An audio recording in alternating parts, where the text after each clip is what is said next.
everybody. Russell Hill, your host of WTF today, and that is What the Fixed Ops. And I'm joined today by... Hello, everyone. I'm Charity, and I'm your co-host here today. But we are talking to David the Spark Sparks. He's the operating partner of BAR Automotive. David, welcome. Tell us about yourself. Introduce yourself quickly to our audience. Yes. Well, good morning, Russell, and good morning, Charity. And first of all, thank you for having me on your show. WTF is by far, to me, the must listen to on the internet. If you're not listening to it, you're making a big mistake. My name is David Sparks, and I have been in the automotive industry a while. I'm going to age myself here. It started back in 1997. Oh, my goodness. Started off in the business growing up and learned it from the ground level up. And I was able to reach a height in my career where I was able to grow and teach and run training partners within my store. I was a service director, a fixed ops director of some very large groups, and ultimately a publicly traded group where I became a regional director of operations. But my most proud moment is being able to say I've got 23 service managers and directors that all started with me and grew up in the industry. So for me, that's what it's all about. How I can make a difference and change lives. That's what drives me. That's what makes me get up in the morning and say, what's on tap today? What lives are we going to change, and who are we going to grow? So that's who I am in a nutshell. Right on. I love that. And Charity, I want you to do the next one as well. Yeah. Well, David, I can feel your energy. I believe you. I can feel your passion, and it just makes sense to me that you and Michael Barich are a team. Tell us how you met him and how that relationship came about. Yeah. So the greatest thing that ever happened to my career was the automotive fallout in 2008. And that sounds crazy because in 2008, I was running a very successful Mercedes and Toyota dealership, and then everything crashed. And so there were a lot of changes that were made, a lot of consolidations. People were demoted from one step to another. I had a VP of operations that had to make some tough decisions and lower his self down. And ultimately that meant I had to make a decision. I either had to take a step back in my career or find a new opportunity. And that opportunity was in the form of Michael Barich. Michael Barich at that time was running a multi-line dealer group in Chicago. We were both Toyota guys, and he met me and we clicked. And from that point on, we kind of mirrored each other in our relationship. And for me, finding the right person to partner with on an everyday basis, whether that was my general manager, my DP, it didn't matter to me as long as it was the right human being, because the opportunity was all going to be based on the people that I worked with. And Michael gave me the opportunity to come and join what ended up being an amazing organization, and gave me that opportunity to, thrive and grow and blossom from there. And that's kind of how it went. And then in 2014, we both received opportunities to go in different directions. Southeast Toyota Distributorship, I got on their radar because of the Toyota Express maintenance program. And I was really over the Chicago weather. And for those of you that live in the Midwest, know that you basically have two seasons. You've got, winter and construction. And I was really over that. And so I had the opportunity to join a Toyota dealership in, the Southeast market. Michael ended up having an opportunity a couple years later to go out west. And the crazy thing about all that is that for me was 2014. 8 years later, he ends up living not 20 minutes from me in Florida, and saying, it's time for you to stop wasting your talent in a store and in a group of stores and start doing what you do and what we do, which is to grow people and share and compress knowledge for as many people as possible and change some lives. I was stubborn. I'm absolutely not going to lie. I was that guy who was born and raised in the dealership. I put myself through college as a detailer. And then, of course, I stayed in the dealership world, which my mother hated completely. But since I paid for school, she couldn't really do much about it. And that's the joke I love to tell when I'm explaining how I stayed in the industry. But it took me about 13 months of him telling me what some opportunities really were to make some serious impact in people across the nation. And in May of last year, I made the jump, and I have complete confidence in Mike, but a lot of nervousness in making that jump. And I'm so thankful that my faith and that God led me to this opportunity, because it's been the best 13 months of my career. My family is thriving.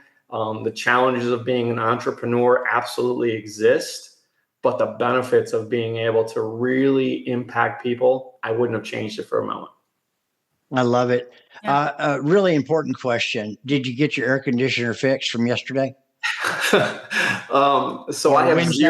I have zero confidence that it is fixed right the first time. It is working, yes. The repair person did no features and benefit presentation with me. I did not get a wow around at all in regards to what happened. I'm praying that it's going to go ahead and hold, but we'll see. As you know, in Texas, and we had the same thing here in Florida, it's going to be a very warm next 90 to 120 days. So It it's kind is. of important. Listen, everybody, I've known Michael Barich for a long time, and I remember what it was like for him. He started talking to me months before he actually left and stepped through that threshold of the other side of the unknown in the entrepreneurial world. He's learned a lot of valuable lessons over that time. But one of those things, or during that time, he introduced me to David when he was with AMSI in Florida. And that's when I met David. He was still a fixed officer. I think he was already probably talking to you by then.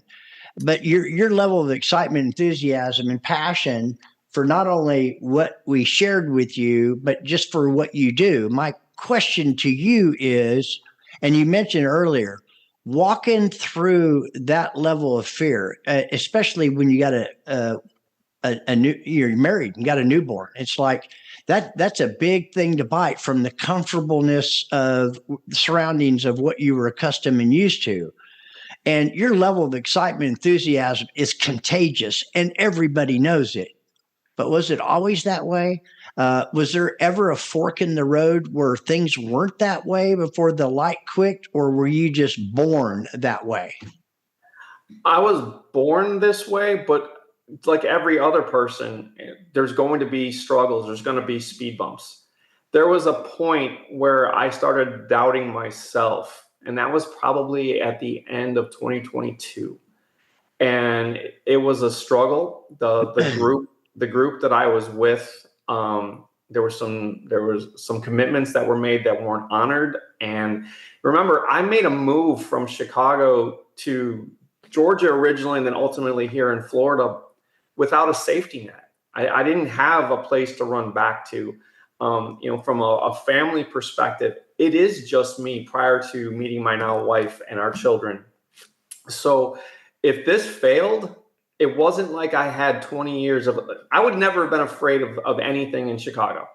I knew in Chicago that if I was ever career challenged, all I had to do was pick up a phone.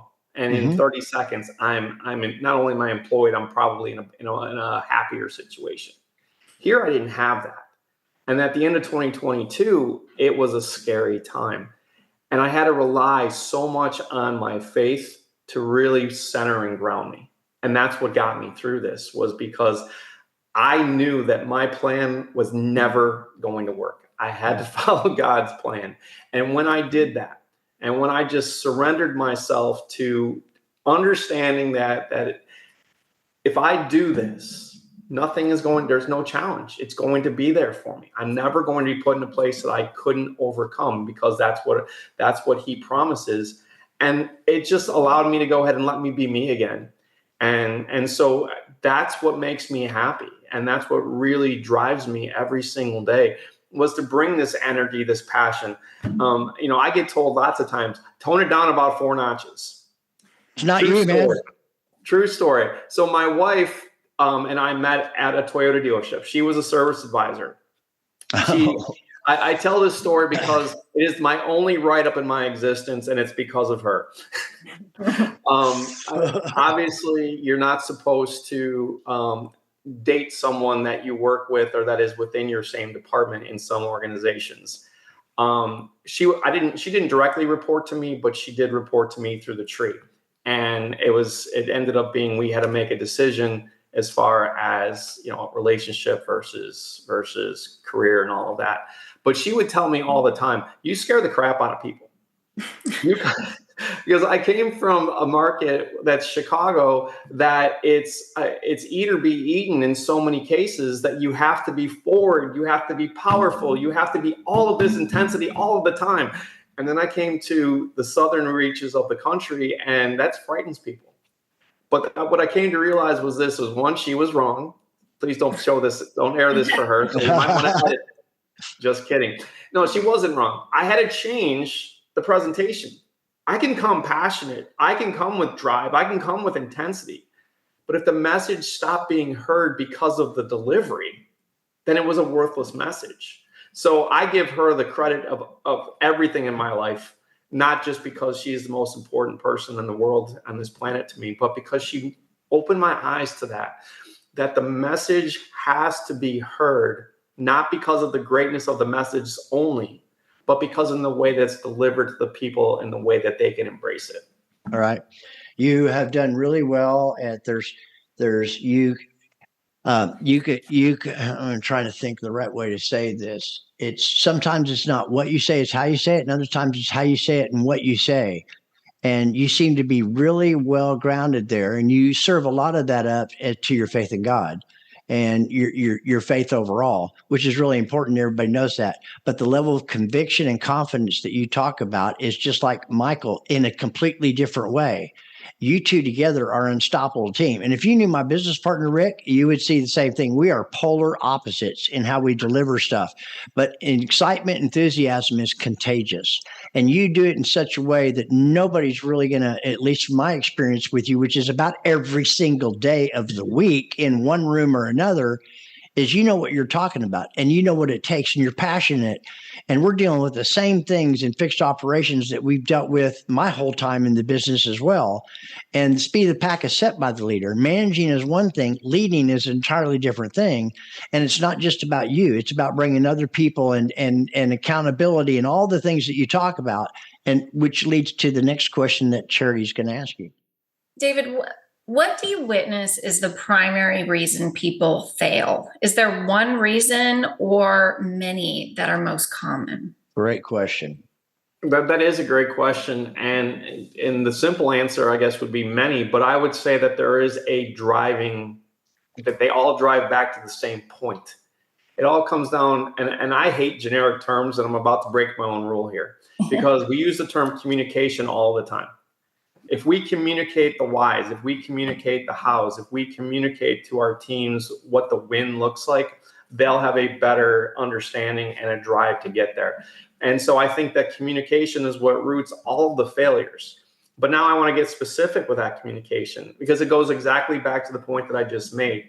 I can communicate in principle. I can send an email. I can send a text message. Sure. I can send a video. None of that is communication.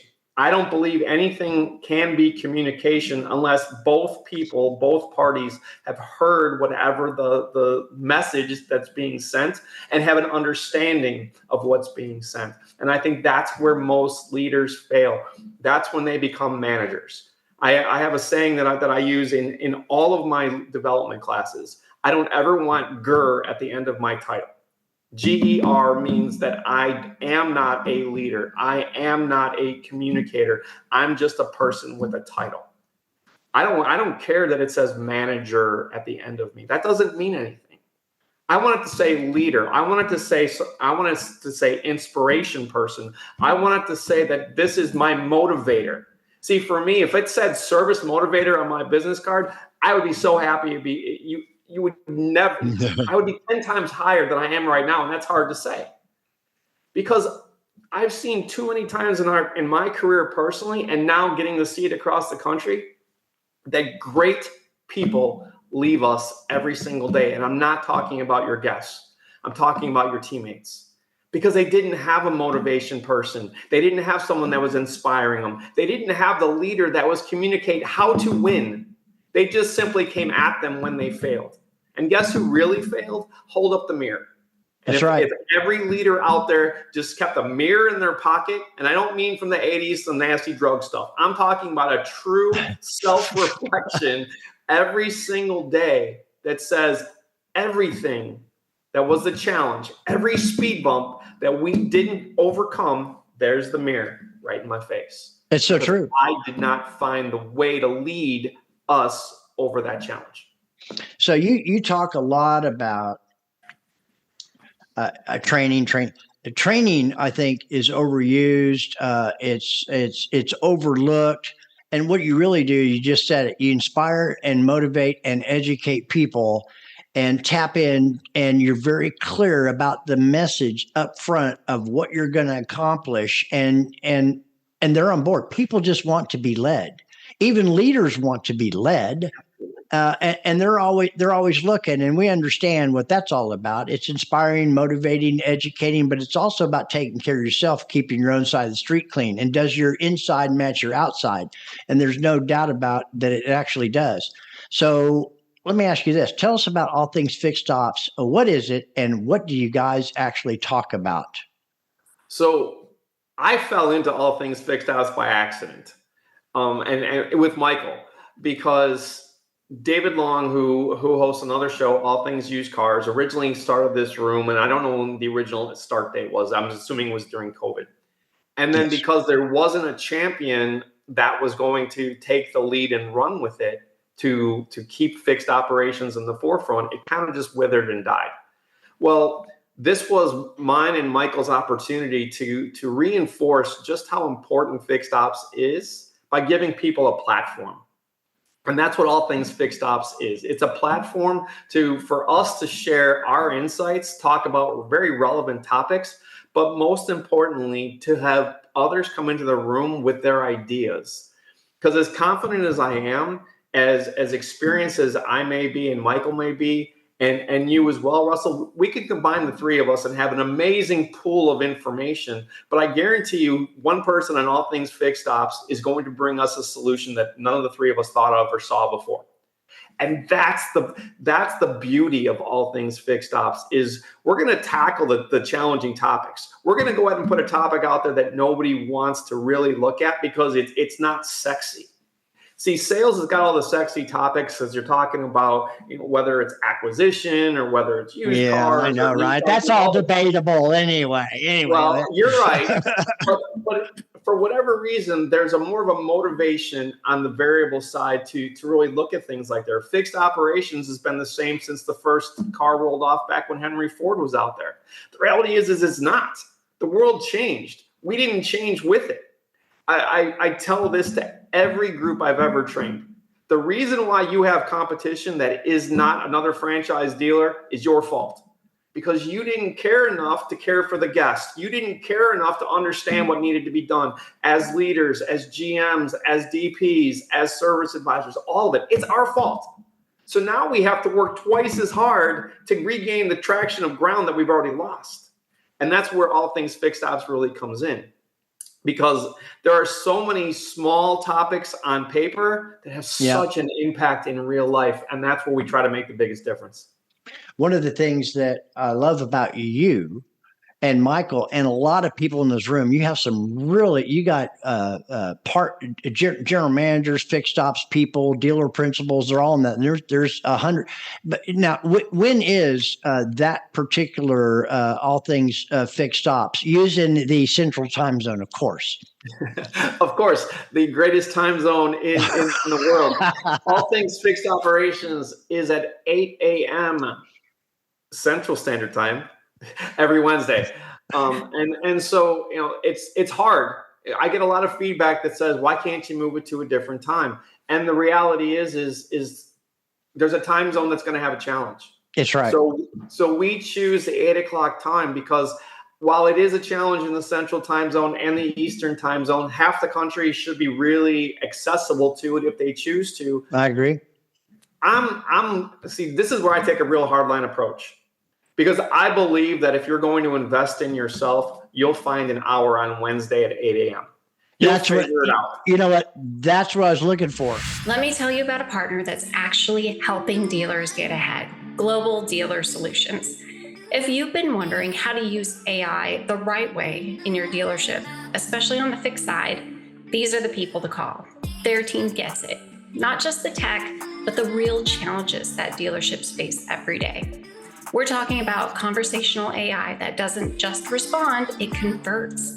It books appointments, follows up with service leads, even answers customer questions with actual relevance. It's not replacing your team, it's making sure your team can focus on what matters most, closing ROs and building relationships. But GDS isn't just about AI. They train your staff, drive traffic, and tighten up processes so your results stick long after the tool is turned on. And everything they do is built around one goal: growth that is real. If you want more service traffic, better follow-up, and a partner that's always a step ahead, check them out. Visit gdsdealers.com, follow them on LinkedIn at GDS Dealers, or just shoot them a message and ask, what would you do with my store? And see what they come back with. Global Dealer Solutions, process-driven, people first, always on it. Another thing that when I think of David Sparks, Michael, and all the people in these rooms that we're in, we're all like-minded. We're all looking for solutions, and with the information we get, we're able to pivot and change. And it's okay to say, a different talking point. Wow, I didn't really look at it that way, etc. Things are changing in fixed operations, and they're changing because of people like David and Michael and what they're bringing to the table. This isn't a one and done 3-day thing and it's over with. Now, could it end up being like that? Yes. But if you're really looking for it, it takes a while to actually build that level of culture. But one of the things I found about the people in that room, particularly David Sparks, is he owns everything. You've heard it 2 or 3 references 2 or 3 times in here. It's nobody else's fault. If it is to be, it's up to me. He looks in the mirror. It doesn't make any difference what it is. When I'm talking to a true, mature individual, they own everything. Where they're at today is because of the choices and a direct reflection of the path they were on before today. So they're responsible for everything they have in their life today. And I notice that when I'm talking to people, and I think a lot of you are too, or maybe you don't even know. But when you land on somebody like a David and his insides match his outside, and you hear in his talks, he doesn't blame other people.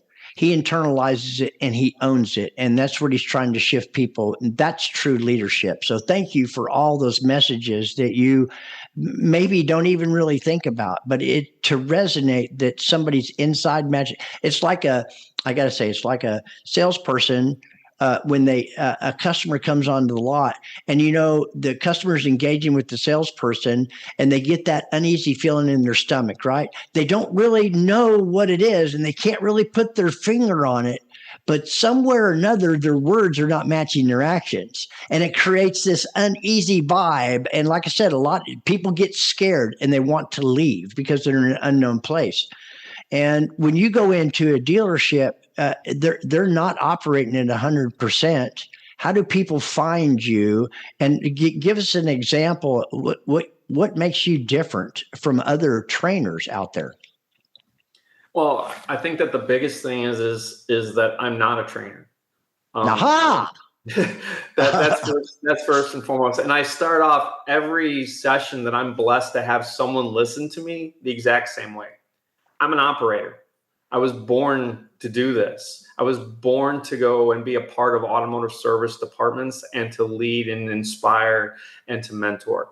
I just happen to have a title now that says coach, trainer, consultant, whatever term you want to put out there. But at the end of the day, I'm all of those things, but none of those things.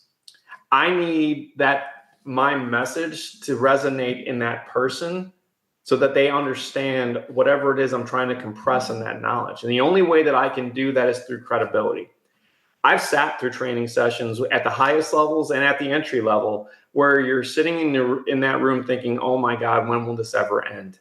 So for me, I use the same approach in my own leadership development as I'm now using in my presentation development. I look at all of the presentations I've ever been a part of and what I didn't like. It's easy to focus on what worked. It's easy to focus on what motivated me personally.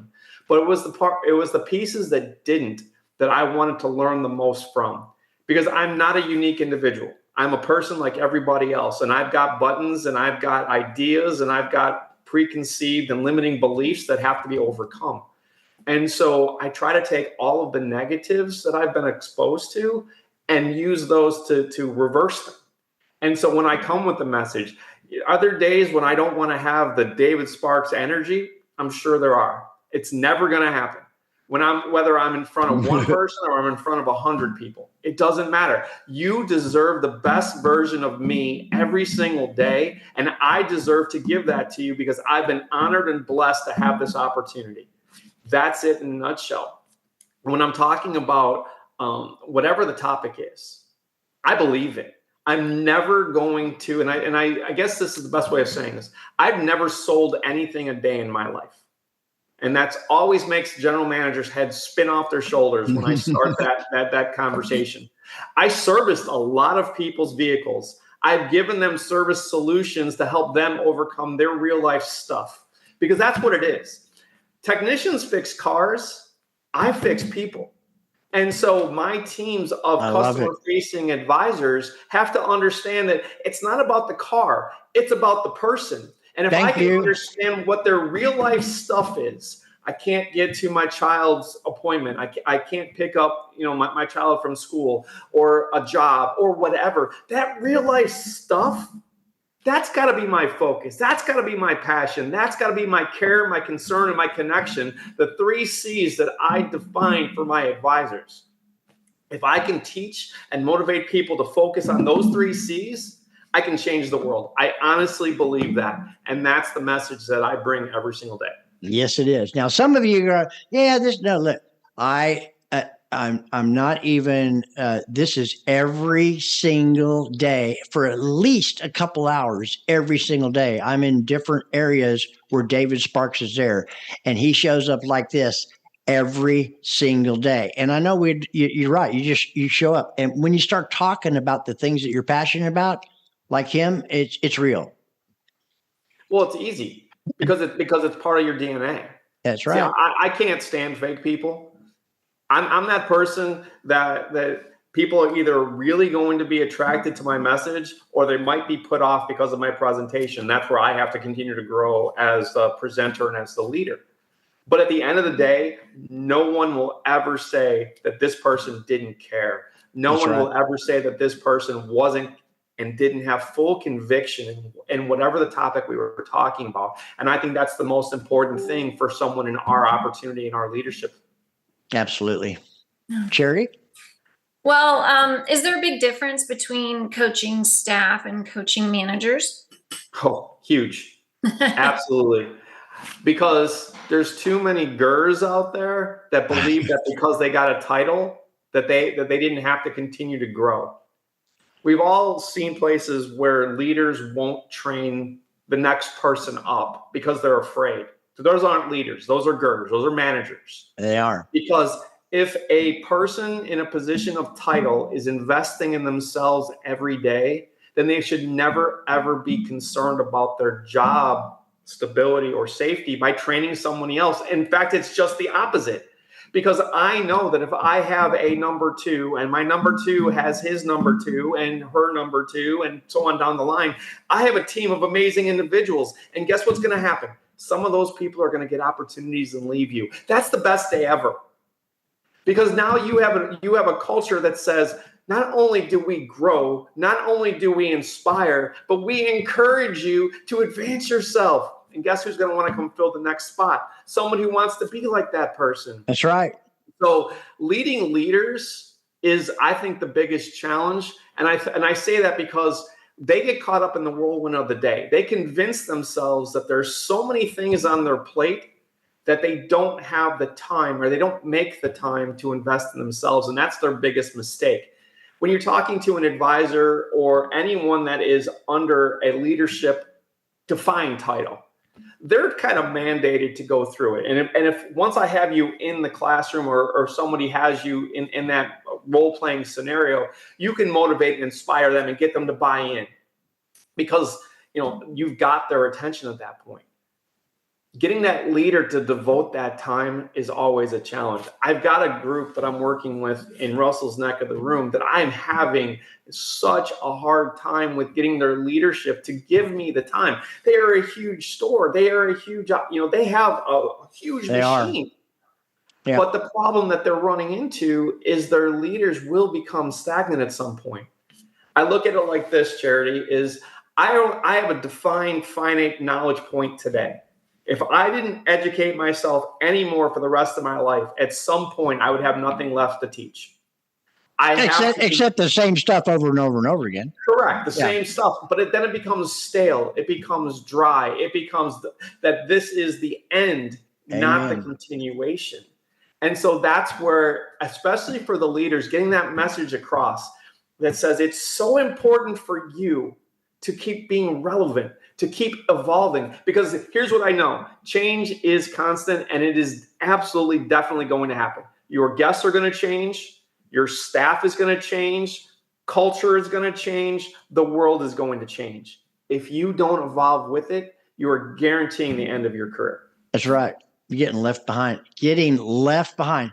So when you go into an establishment that seeks your service and heard about you and say, yes, this is the way we want to go, I'm sure you and Michael particularly, you're very clear when you're sitting down with them about and understanding what's going on and what they would like to achieve.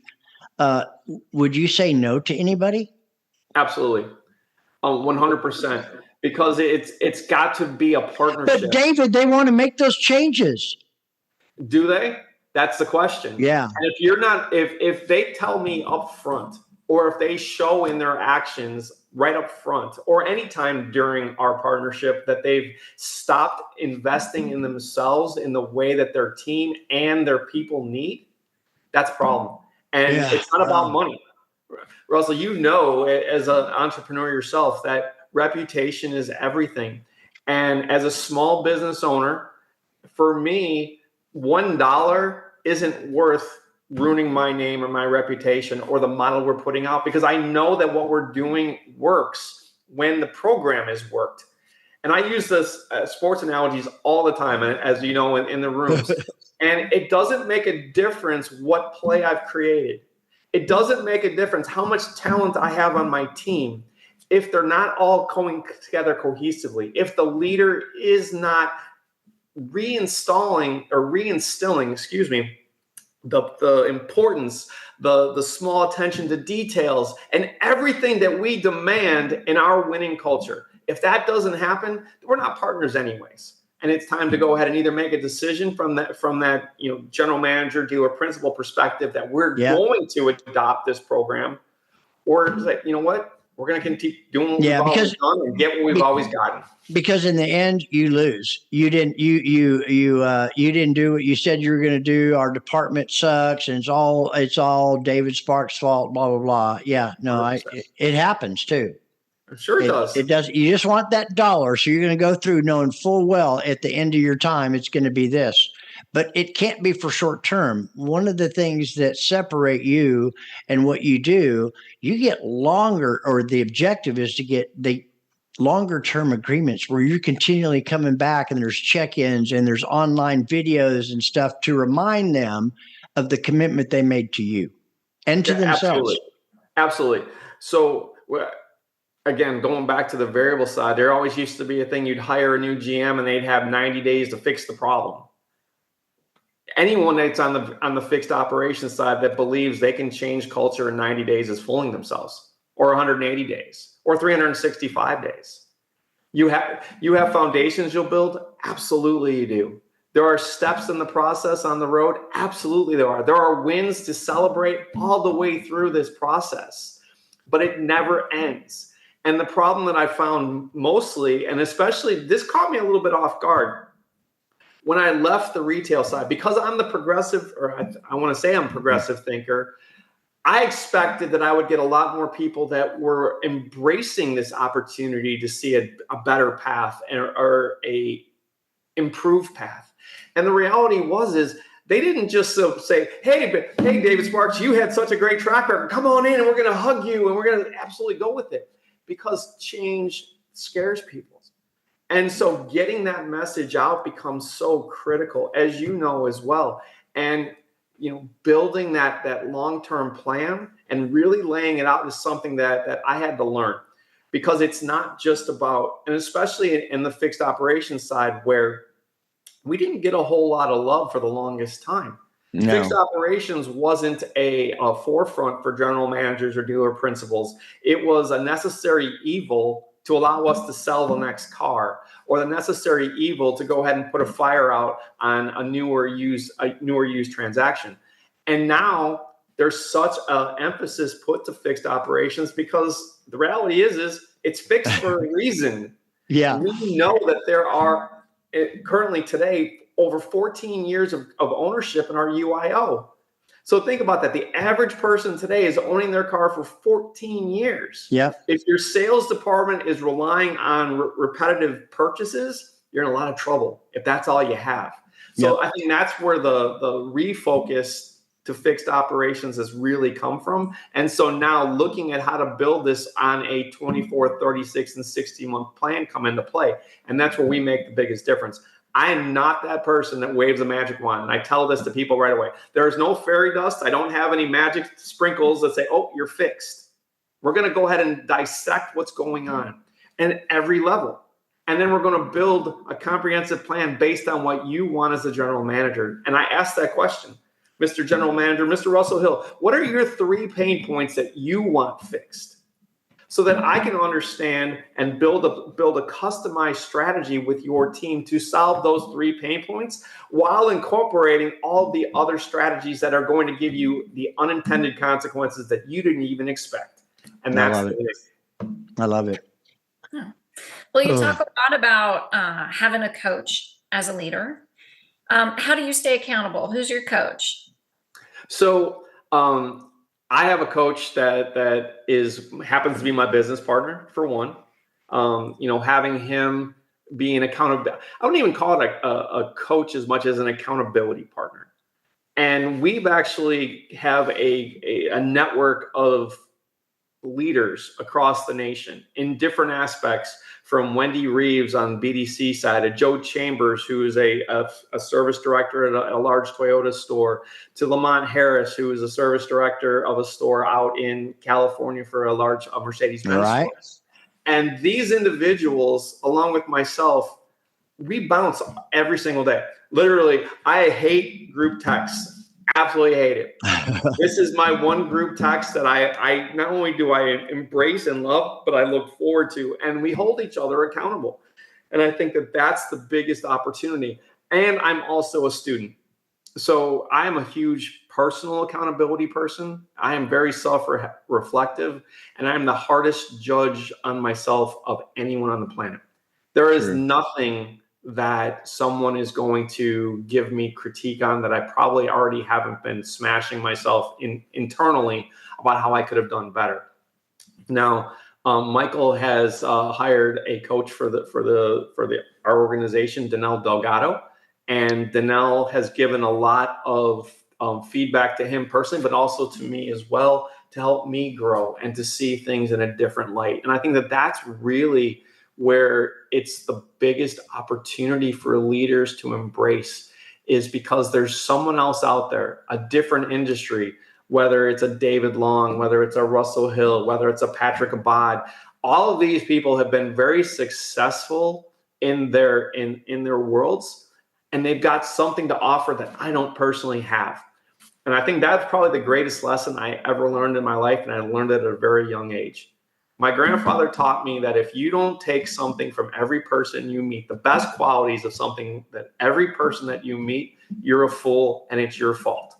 Wow. It was like, he was the most respected person in my life. My mother, I love her to death, but my grandfather and I were like this. And I've never, ever, ever forgotten that. And I don't care if I've met someone for 1 minute or for 30 years. I find the best thing about that person that I can go ahead and extract and extrapolate into my life. And that's really helped me. What a great attitude, because you could choose the opposite, but you choose to look for the best. And knowing people are sinners, they fall short, they don't measure up, they were wrong. They said, love them where they're at, but everybody has something to offer. Absolutely. Everybody Absolutely. does. They just need people like you and other people in this industry that are always thinking about how to elevate. And I found the magic ingredient. Okay. It's not being selfish, self-seeking, and self-centered. It's sharing our knowledge and what we have with other people who are hungry and want it too. And if they don't judge them, love them where they're at. But if they need a helping hand, you pull them up because they want something you have, and you become their mentor, tutor, whatever. But I'm always looking for that. I like to learn something new and pivot, adapt as much as possible. That's what you do all the time, day in, day out. I've seen you make subtle shifts and moves in how you do things since we met, and it's amazing watching this journey, almost like watching your family, your son grow up. Well, I appreciate that, and I think that's something that we all should strive to do, because there's always opportunities to make small tweaks to have huge impacts. And for me, if I can compress the knowledge that I have inside my head into someone that I'm mentoring or I'm coaching, that's what it's all about. We have to pay it forward. We were put on this earth to disciple and to serve each other as much as we possibly can on our path back home. And that's the reality. And yeah, but David, people want that, and they're looking. So to go to the areas where people aren't necessarily want that, maybe you can say something, plant a seed, etc. But if they want something, they're going to have to show up. Absolutely, and you have to be present. Yep. And when as soon as they become present, it's our responsibility to be there and just mentor and coach and share and pour into them as much as we possibly can. They just don't know what they don't know, but now they want to know what they don't know, and there's a big difference right there. Absolutely. That was a tongue twister. Charity? Yeah. Well, I only have a couple more questions for you, David. Okay. Let's talk a minute about recruiting. It seems like an area a lot of people struggle in. What are we missing when it comes to recruiting? Effort and intentionality. Recruiting is not difficult. Recruiting your limiting beliefs, very difficult. Wow. So, and I'll give you a real life example. I run a Chrysler Dodge Jeep Ram store, or I did run a Chrysler Dodge Jeep Ram store in Daytona, Florida. Not the Mecca of the world. Does not have 7 million people. That store, when I originally came in, was 7 mainline techs light for the amount of work that was coming in the door. It was at least 4 to 6 express techs light, and it had no fleet business. Man, that's a lot. It was. And guess what happened by the end of my first year? I had 8 main shop technicians. I had 10 additional express technicians, and I had a full complemented fleet department of individuals that didn't have Chrysler Dodge Jeep Ram on their shirt, but said they could fix cars. And not only did they say it, they could. And the reality is this: if I told you that your most dearly beloved person had until Friday to live, unless you found 2 technicians, you would find 2 technicians. But we don't put that level of intentionality in, because we are a franchise dealership and this person worked at this independent, or this person doesn't have the pedigree, or whatever the limiting belief that we keep throwing at ourselves. Amen. Stop. Just stop. You're afraid to coach. You're afraid to develop your own talent. And so because of that, you're going to keep recycling or stealing people from one same franchise dealer to another. Well, what happens when you're in the middle of central Illinois and the next franchise dealer is 55 miles away? You don't have that option. So if you don't have a strategy to go ahead and embrace people that want to become our professionals in our industry, to embrace people that want to have an opportunity to have a manufacturer in their background, that's where you fail. Advisors are exactly the same way. Why do we keep recycling advisors over and over and over again? Do happy people that are very well taken care of ever leave a job? Nope. No, they don't. So what are you getting? You're getting someone else's challenge. You're getting someone who, in most cases, probably wasn't mistreated, but the perception was because they weren't going ahead and felt the value. Could there be a diamond in that rough? Yes, there Absolutely. could. But it's a diamond. It's not a constant. So go out and find what you really want. And this is where everybody fails, Charity. They don't have an understanding of what their roster needs to look like for their team. They have an understanding of what the roster is supposed to look like for a franchise dealer. Put it to this. If I ran a basketball team and I had 12 players I could put on my team, each player has a specific position that they play, but each player's position has specific skills that I need to fit my strategy, not the coach across town whose strategy is different. Yeah. We don't look at that. We That's don't great. look at the people for us. We look at people that have GER at the end of their title or advisor at the end of their title, that they've done it before because they're plug and play. Guess what? There's no such thing as plug and play. Stop fooling yourself. I don't care if I hired Russell Hill today to be the general manager of my store. He's been doing it for 20 years. He was still not plug and play. He has to learn my culture. He has to learn how our team operates. He has to learn all the things that make my store my store. We don't do that. We keep recycling what we've always got. I mean, I hear the GERs out there that are challenged and struggled to get technicians, and then I hear the leaders out there like yourself that it's not a problem. It's a thinking problem. Absolutely. That's I'd never heard the GER thing before, so maybe a lot of you haven't ever heard it out there, because there's a lot of you out there listening to this right now. Anyway, I coined it. It's been copyrighted, so don't anybody steal it. Yeah. Edit that out, Patrick. No, anyway, no, I'm just kidding. Go ahead. Well, our last question to you, David, is there anything we didn't ask you today or that we didn't talk about today that you wish we had? Yeah, one thing. I think that the biggest challenge for myself and for Michael as well is the people that know us. And we don't have to reintroduce ourselves or really educate those individuals or those groups as to what the opportunity they have to grow is. There are over 18,000 franchise dealers in North America. I promise you, my confidence does not have any word to say that 0.5% of those dealers, if you put the name David Sparks or BAR Automotive or Fixed Op Stock or Michael Barich in front of them, that they'd know who we are. Right. And that's my opportunity. And so I know, Russell, you and I were talking about, a project that I'm working on right now. Yes. Which is to develop a informational app. And the app is just simply to introduce who we are, what we bring for you and your teams, for your development of your advisors, of your leaders, of your general managers. It doesn't matter what the position is. It's just simply to say something that allows you to know who David Sparks is. Because what I do know is this: if I was able to have the privilege to have this amount of time with any general manager in the nation on a Zoom or on a face-to-face, you and I are going to partner. We're going to go ahead and we're going to build a solution for your team that matches your team. The challenge is how do I get 18,000 general managers to at least spend a few moments seeing what those opportunities are? Well, we're going to help you do that. And that's part of what we do here at WTF, which is What the Fixed Ops. And listen, BAR Automotive Group, Fixed Op Stock, David Sparks. I'm going to tell you, I understand and I feel and hear exactly what you're saying. And that was a challenge for me 5.5 years ago, starting this company. And one of the best things that ever happened was COVID. because it took us into this digital world now where it's easy to mass produce or to get the message out there.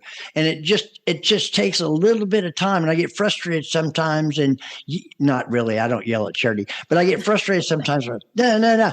And Charity is the brainchild behind all this. And I don't even know where we would be without it. And then bringing Patrick in to do the editing and stuff like that, I just show up. But listen, a lot of you out there, you're going to be seeing this. I'm going to be talking about it. David's going to be talking about it, and other people in the clubhouses and other meetings. And my whole one of the reasons I wanted you on here is I want to help get that message out too, because I'm a believer. I'm a hand raiser for what you guys are doing, not just for what you're doing, but how you're actually doing it. So all of you out there, when you see this stuff, listen to it, like it, love him, reach out to him, share it with your network. Let's get the message out there, because how would you not want to take a message like this and share it with everybody out there? I mean, I don't even understand it.